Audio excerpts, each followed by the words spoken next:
All right, Pouring Nation, raise your hand if you have ever done a pour, gone to look at it the next day, it's halfway dry, and oh no, lumps start to pop up in the dried paint.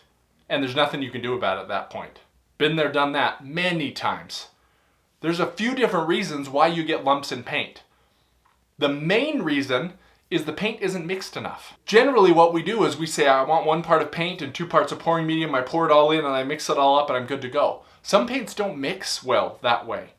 So what I recommend, and what I need to start telling people more and more to do, because I've been hit by this even after years of painting, I've been hit by this. So I just want to give you an example of this right here. This is DecoArt Americana paint and DecoArt pouring medium. It's about 1 part paint, 4 parts pouring medium. I put it directly in and I mixed it up, and look at these chunks. I've been mixing this up for about a minute. Look at these chunks. I still have chunks in there. I may never get those out. Some paints do this. The way we fix that is when we're doing our pour, or when we're mixing our paints,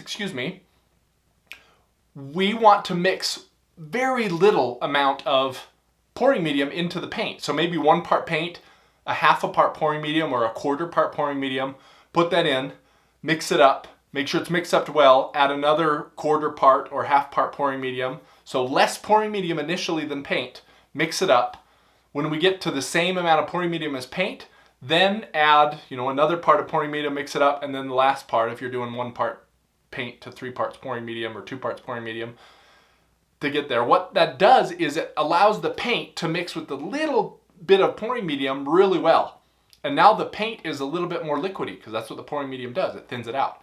We add a little bit more, we mix it up, makes the paint a little bit more liquidy. The more liquidy it is, the easier it is going to be to mix. Heavy body paints, you definitely want to do this with heavy body paints, or else you're going to get these clumps of paint in your mixture. This doesn't happen with all paints, it doesn't happen with all pouring mediums, but it's just a good practice so that we don't get those lumps in your paint. The next most common way for lumps to show in your pour is, especially if you use Floetrol, it is known for having dried pieces of Floetrol in it. So most people strain Floetrol. They either strain it with a pantyhose in the top of the bottle, they strain it with a very fine mesh tea strainer. This is what I use. But that way, any of the Floetrol that has dried and then fallen into the paint doesn't get into your pouring mixture. Again, it's notorious for that. I've had it happen with my glue, especially when I'm opening my glue and I pour it out and the little pieces of glue in the top here, the dried pieces of glue, actually fall in. You don't want that to happen. You want to be careful when you're pouring your medium out, especially the outside. Maybe clean the outside before you pour it in. So those are the 2 most common ones, but there's a bunch of other reasons that can happen. Take, for example, this painting I did. This painting was with silicone. And most additives, how they work is they are thicker than your paint, but they're lighter. So they rise up in your paint and they make these beautiful cells, but they also make texture on the top of your painting. Generally, it's not that thick, and it's not that it's not like a big lump like some of the other things are, but it will definitely make some texture on the top of your painting. I don't mind it one bit. Some people do. You can put like a resin or something on top to get a nice clean finish, but that will cause some lumps on your painting. If this video has been helpful, please hit that like button. That is how YouTube knows that this content was helpful, and that they'll give it out to other people that are searching for how to get rid of lumps in their acrylic pours. Also, how do you guys get rid of your lumps? Leave us a comment below and let's learn together, Pouring Nation. Another common thing is air bubbles. This painting right here, you can see, has a bunch of little air bubbles that formed, and it makes a little mound on top of the canvas. And it looks like a lump, but really it was an air bubble.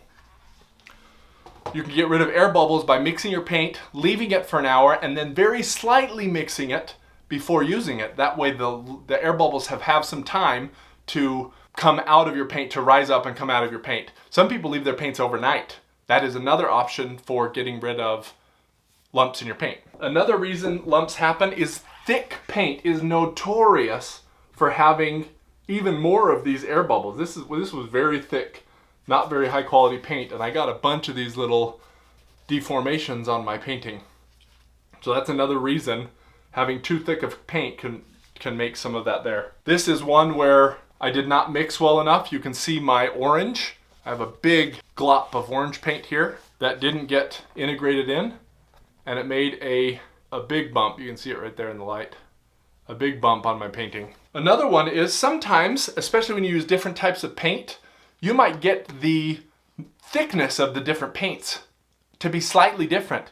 And slight difference in thicknesses can cause some of those bumps to show on your painting, as you can see in this one here. And then this one, I got some of everything. I got a couple of lumps in my paint. I got a couple of air bubbles. The reason I bring this out is this is a beautiful painting. I really like this painting a lot. And all I did was put some gloss over the top, and even with the imperfections, this is a beautiful painting. One thing about imperfections, it's all in the eye of the beholder. Some people will see this and know that it was painted. It is not a print. It is not a replication. It was actually painted. So all lumps are not bad.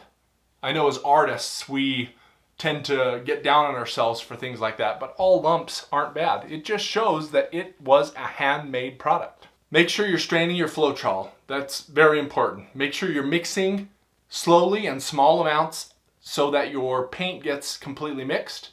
Make sure you're giving your paint enough time to let the air bubbles get out. You might get air bubbles if you pour really vigorously, really quickly, or from really high up, you're still going to get air bubbles. That's one of the reasons why we use torches, but they can come up later. They might not show up initially. Last but not least, don't beat yourself up over it. We all get bubbles. There are ways around them, and to be honest with you, I have never had anyone say they didn't like the imperfections in the paintings that I've sold them. You'd be surprised. I think you are your own worst critic. If you need some additional help mixing your paints, I have a guide that I will put right here. And happy pouring. We'll see you guys next week.